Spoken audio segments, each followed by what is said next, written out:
Ça y est, on est en décembre, la fin de l'année arrive, et Noël aussi. On est donc en plein dans la période idéale pour regarder nos films préférés du genre, comme Gremlins, Maman j'ai raté l'avion, L'étrange Noël de Monsieur Jack ou Die Hard, mais aussi de bons gros films de merde comme celui qu'on va se farcir aujourd'hui.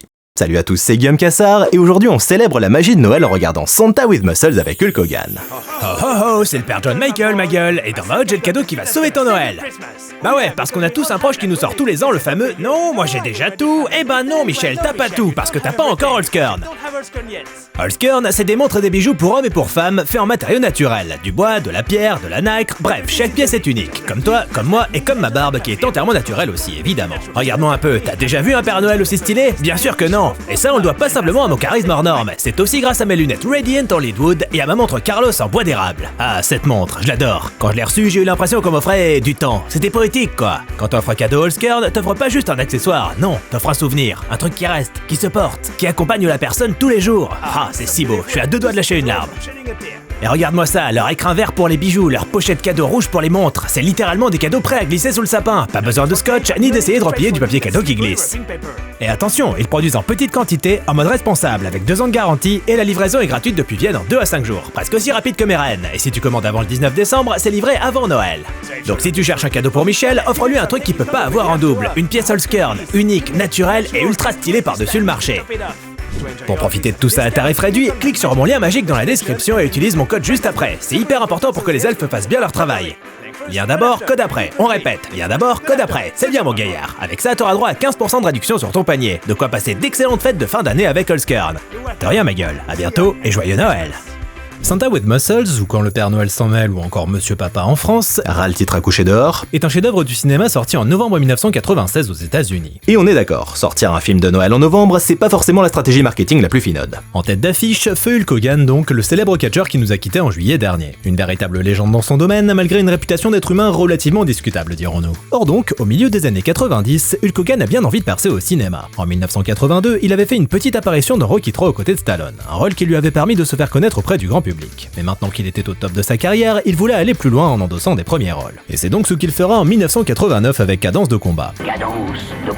Un film sur le catch, produit par la Fédération mondiale du catch et dans lequel il incarne un catcheur. Un rôle de composition, ouais. Conspué par la critique, le film ne marque pas franchement l'histoire du cinéma. Mais Hogan ne laisse pas tomber. Et après un caméo dans Gremlins 2, il se lance dans le cinéma familial en tenant le rôle principal de Space Commando, dans lequel il incarne une sorte de guerrier extraterrestre qui s'écrase sur Terre. Ça a l'air incroyable, je l'ajoute à ma liste. Malheureusement, Space Commando n'est pas mieux accueilli que Cadence de combat et fait un four au box-office. Ouais, autant Hulk Hogan sur un ring ça attire du monde, autant dans les salles de cinéma, tout le monde s'en branle. Mais le bougre, il s'accroche. Dans la merveilleuse année 1993, il nous sort Monsieur Nounou. Et je crois que le titre se suffit à lui-même. C'est le passage obligé pour tout gros bras d'Hollywood. Le moment où le héros musclé troque ses flingues contre des couches et se retrouve à jouer les babysitters malgré lui. Ça a rarement donné des chefs-d'œuvre, hein, et c'est pas Monsieur Nounou qui fera exception puisque là encore, c'est un gros bide autant critique que financier. Ainsi, c'est à la télé que Hulk Hogan part se refaire une santé en 94 en tenant le rôle principal de la série Caraïbes Offshore. Yeah! Qui sera annulé au bout de 22 épisodes. Ah. En 96, il retrouve les plateaux de cinéma de direct to vidéo, avec une sorte de repompe de True Lies, Espion en herbe, soit une nouvelle comédie d'action pour toute la famille. Bah oui, parce que pourquoi changer une recette qui a l'air de si bien marcher, hein? Et tout ceci nous amène donc en novembre 96, quand les salles de cinéma américaines accueillent le film de Noël de Hulk Hogan, Santa with Muscles, réalisé par John Murlowski, qui venait juste de mettre en boîte Espion en herbe. Ouais, parce qu'en plus, il sait s'entourer des meilleurs, le Hogan. Mais est-ce que cette fois-ci ce serait différent? Est-ce que la magie de Noël allait faire son effet en offrant à Hogan le succès au box-office dont il rêvait? Eh bien, non. Pour vous donner une idée concrète du désastre, le film est resté 2 semaines à l'affiche et a rapporté 220 000 $. Alors j'ai pas d'infos précises concernant le budget, mais je pense pouvoir affirmer sans problème qu'il est pas rentré dans ses frais. Côté critique, la réception est bien évidemment toujours aussi froide, cette saison ceci dit, et le film est aujourd'hui reconnu comme étant l'un des pires films de Noël jamais produits. Bref, pour résumer, Santa with Muscles, c'est un avis de plus dans la carrière ciné pas flambante d'une star du catch qui aurait mieux fait de pas quitter son ring. Mais trêve de blabla, lançons la bête. Cher Père Noël, comment vas-tu? Ouh là là. Moi ça ne va pas très bien. Tu m'étonnes, si j'avais une voix pareille, ça irait pas fort non plus. Bref, la gamine, enfin j'imagine que c'est une gamine, demande donc de l'aide à ce bon vieux Père Noël car un fichu sacripant du nom de Hebner Frost a investi une maison dans la petite bourgade de Lakeville. Et elle le soupçonne, lui et ses sbires, de mijoter des méchancetés pas très gentilles. Et je crois qu'ils vont faire quelque chose de très vilain pour la Noël. Eh ben, on va encore passer un bon moment.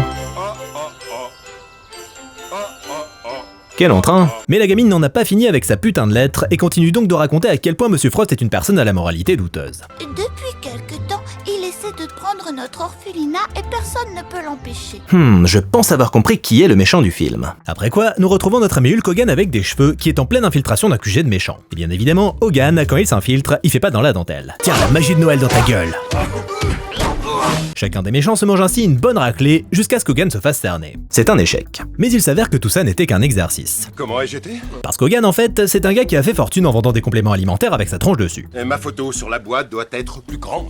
Mais c'est surtout un mec riche qui s'ennuie. Du coup, il s'amuse comme il peut avec ses employés qui sont un petit peu ses jouets à lui. Et il s'est inventé tout un tas de règles censées donner un semblant de sens à sa petite vie sans intérêt. Règle numéro 105. Oui, monsieur. Ne jamais donner un doigt, surtout quand on peut en prendre un. Pardon? Et bien évidemment, même s'il baigne dans le pognon, hors de question d'en donner aux nécessiteux. Plus tu leur en donnes et plus ils en veulent. Un mec en or. Après quoi, Hogan part en vadrouille faire un paintball avec sa petite équipe. Et c'est là qu'on apprend qu'en plus d'être pingré et égocentrique, le mec est mauvais joueur. Mais le truc, c'est qu'en s'échappant à toute berzingue, pas de bol, lui et sa team croisent la route du flic le plus redoutable de l'histoire. Mais de cette histoire-là, hein. Et du coup, une course-poursuite s'engage, car Jean-Dominique le flic est persuadé d'avoir affaire à des terroristes. Une course-poursuite qui les emmène au centre commercial de Lakeville, où Hulk décide de quitter le véhicule en marche pour laisser ses potes se démerder sans lui. T'as vraiment aucune race, toi, hein? Et pendant ce temps, dans le centre, c'est la panique, car le Père Noël du magasin s'est pas pointé. Résultat, une longue file d'attente remplie d'enfants impatients et de parents mécontents. Et du côté des lutins, on fait la connaissance de Jean Quentin, qui a apparemment des dettes à régler à un curieux personnage à la coupe de cheveux approximative. Obtiens le paiement de Lenny aujourd'hui, ou provoque-lui une grosse hémorragie. Et cet homme adorable s'avère être le physicien personnel du fameux Abner Frost, le grand méchant vilain pas beau du film. Et apparemment, dans la fiche de poste de physicien personnel, il y a aussi la case extorsion, chose dont ce pauvre malheureux va faire les frais car Abner Frost a très envie d'acheter son magasin de chaussures. Mais comme le bougre a pas l'air bien décidé à vendre, il envoie sa force de frappe. Ouais, ça, c'est sa force de frappe. On a le savant fou qui a pas été plus loin que la maternelle, la meuf incognito qui porte une jupe réfléchissante et des gants électriques chercher l'erreur, et l'aventurier du dimanche qui doit être aussi à l'aise en territoire sauvage qu'une baleine au milieu du désert. On a les bad guys qu'on mérite, hein. De son côté, Hulk Hogan finit par se trouver le déguisement parfait pour se fondre dans le décor.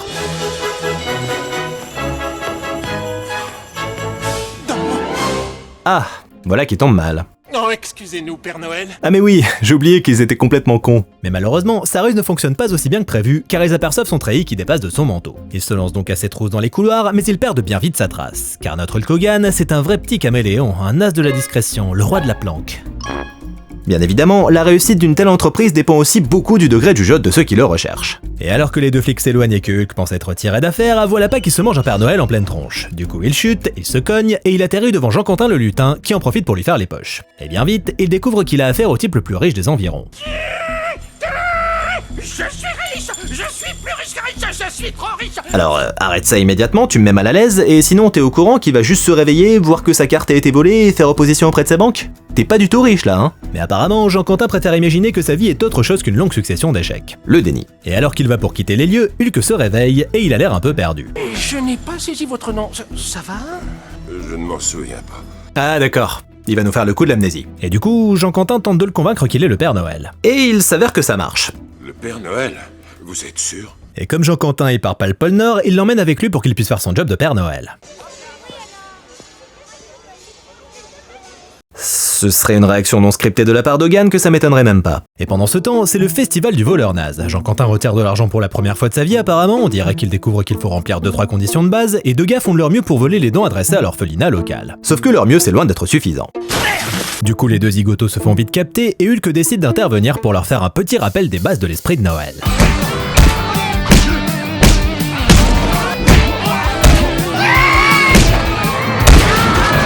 Juste après ça, Hulk a une révélation. Il a désormais une mission, celle de sauver l'orphelinat de Lakeville. Il s'y rend donc sans plus attendre avec son nouveau copain. Du côté des méchants, on apprend qu'Abner Frost cherche à prendre possession de certains lieux entourant une zone bien précise. Et le dernier sur sa liste n'est autre que l'orphelinat, situé en plein cœur de cette zone. Jean Firmin le physicien et son gang de pas badass se rendent donc sur place pour mettre un petit coup de pression à Marie-Alice la directrice. Et comme ça donne rien, ils se barrent en défonçant une statue. Et ils sont à deux doigts de faucher Jean Barnabé quand un miracle de Noël se produit. Et ce miracle, il s'appelle Hulk Hogan.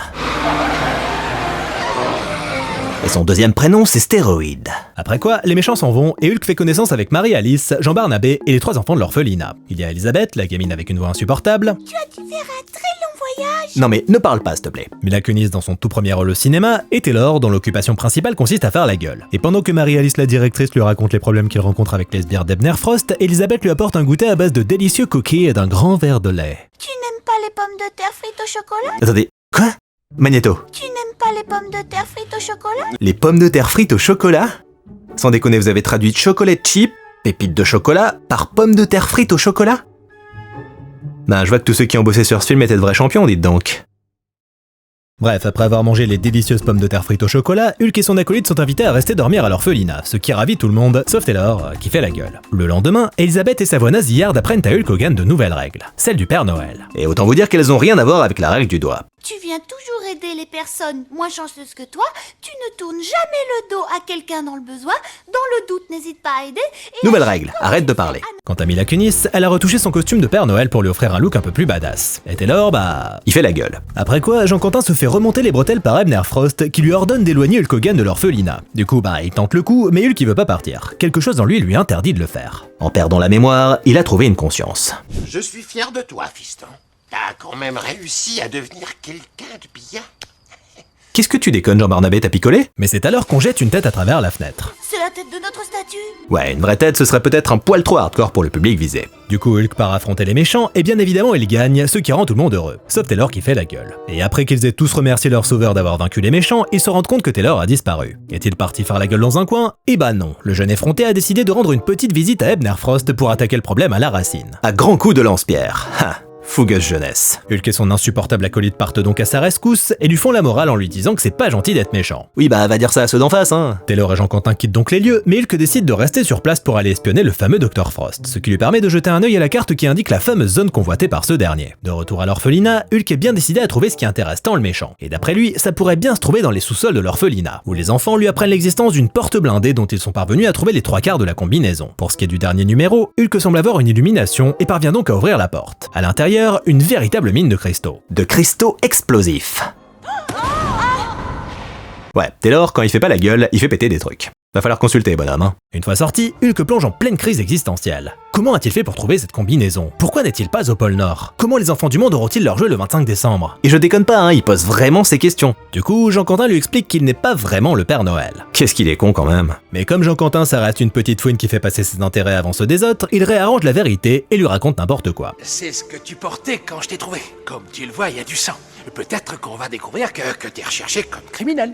Sachant que les soi-disant traces de sang, ça se voit à 10 km que c'est des traces de peinture, hein. Suite à cette discussion bouleversante, Jean Firmin le physicien débarque à nouveau à l'orphelinat et se fait vite prendre en chasse par Hulk Hogan, qui le poursuit jusqu'au sommet du bâtiment où prend place un combat... Épique? Non. Intense? Non plus. Disons un combat... Un combat. Mais après avoir mis Jean Firmin KO, il subit une attaque qu'il n'avait pas vu venir. Ça se passe de commentaires. La photo n'est pas encore assez grande. Ah, ça y est, il revient à lui. Et étant donné qu'à l'origine notre Hulk Hogan était une véritable ordure, il retrouve son état naturel. C'est fini? Malheureusement non, puisque Hulk Hogan se réveille chez lui quelques heures plus tard. Mais s'il a retrouvé la mémoire, il n'a pas pour autant perdu sa conscience et décide donc immédiatement d'appeler l'orphelinat. Mais là, c'est le drame, car les méchants pas gentils attendaient son appel, et ils utilisent donc un enregistrement de Marie-Alice la directrice pour l'envoyer chier. Je veux que vous disparaissiez pour toujours. Ce qui signifie que les méchants ont désormais le champ libre pour investir l'orphelinat. Vous souhaite un joyeux Noël. Ah oui, accessoirement, le mec est hypocondriaque. Me demandez pas pourquoi. Bref, c'est la merde à l'orphelinat et ce salopard de Abner Frost réquisitionne les enfants pour aller travailler dans la mine. En même temps, faire appel à des mineurs, ça paraît logique. Et surtout pour lui donner la fameuse combinaison de la porte blindée. Si vous aidez Oncle Ebner, il vous donnera les petits gâteaux de Noël. Je suis mal à l'aise. Les enfants n'ont donc d'autre choix que de collaborer avec ce vil personnage. Pas du tout. En fait, ils ont qu'à dire non pour qu'Abner les laisse tranquilles. J'aurais essayé. Bah dis donc. Pas très téméraire, Abner. C'est donc Jean-Quentin le lutin qui devra faire le sale boulot à leur place. De son côté, Hulk Hogan, ça va pas fort. Il est tout triste. Toute cette histoire lui a fait perdre l'appétit et l'envie de foutre des baffes à ses employés. Bah ouais, c'est la grosse déprime. J'ai jamais vu le patron comme ça. Lui qui adorait me frapper. Et c'est alors que notre héros voit poindre le terme de sa dépression lorsqu'il reçoit un appel à l'aide de son acolyte insupportable. Mais ce dernier se fait vite capter par Jean Firmin le physicien qui recommande vivement à Hulk Hogan de pas ramener son pif dans les environs. Sauf que Hulk Hogan, il met son pif où il veut. Gentlemen, nous avons une mission. Et la mission, c'est répandre l'esprit de Noël à grands coups de poing dans la gueule. Ça va faire mal. Sur la route, il croise une nouvelle fois Jean-Dominique le flic qui se lance une nouvelle fois à leur poursuite. Mais alors qu'il croit être sorti d'affaire, eh bien ils se font cerner. Par un flic avec un bazooka. Ah ça rigole pas, Alec Ville, hein. Mais ça tombe bien, Hulk Hogan non plus, il est pas venu pour rigoler. Ah ben si, autant pour moi. Et bien évidemment, ils évitent le missile qui vient éclater la caisse de Jean-Dominique le flic. Une fois arrivé à destination, l'équipe se la joue Kevin McAllister pour pénétrer dans le bâtiment. Hulk part ensuite secourir les enfants en prenant bien soin de respecter ses nouvelles règles de Père Noël, comme celle qui consiste à aider les gens dans le besoin. Tenez, lui par exemple, il avait bien besoin de se prendre une porte dans la gueule. Et il retrouve donc ses petits potes, à qui il révèle qu'il n'est pas le véritable Père Noël. Tu n'es pas le Père Noël. Tu es meilleur. Non Hulk, trop de guimauve, retourne péter des gueules s'il te plaît. Et comme ses employés apparemment ils sont juste venus pour l'aider à ouvrir la porte, c'est avec l'aide des enfants et de son acolyte insupportable qu'il va s'affairer à neutraliser les sbires de Ebner Frost. Voire à les buter purement et simplement. Bon, j'imagine qu'elle est pas morte parce que c'est tout public, mais normalement on survit pas à ça, hein. Ils vont ensuite chercher Maria et Jean-Bart, et ce dernier lui fait alors d'incroyables révélations. Vous avez grandi dans cette maison. Vous voyez le garçon assis à côté de vous. C'était votre meilleur ami, Ebner Frost.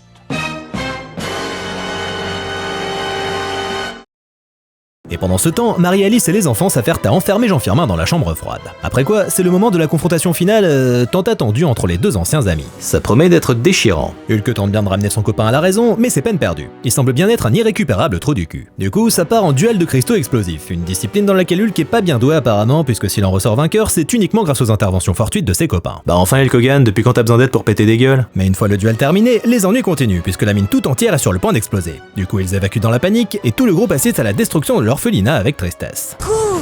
T'es vraiment chelou, Taylor. Regardez-moi ces superbes effets spéciaux du siècle dernier. Après quoi, la police débarque, toujours à l'heure, c'est dingue, les méchants sont arrêtés et tout est bien qui finit bien. Mais il y a quand même un petit problème. Il n'y a plus d'orphelinat. Je crois connaître un endroit possible. Et si vous pensez qu'il va accueillir tous les orphelins dans son immense baraque vide, que nenni, ça risque pas. Il a changé mais faut pas déconner non plus. Du coup, c'est la propriété d'Ebner Frost qui est convertie en orphelinat. Pour Noël, tu nous as offert le plus merveilleux des cadeaux et nous t'aimons tous. Monsieur Papa!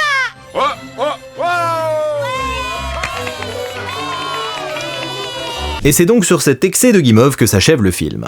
Et c'était...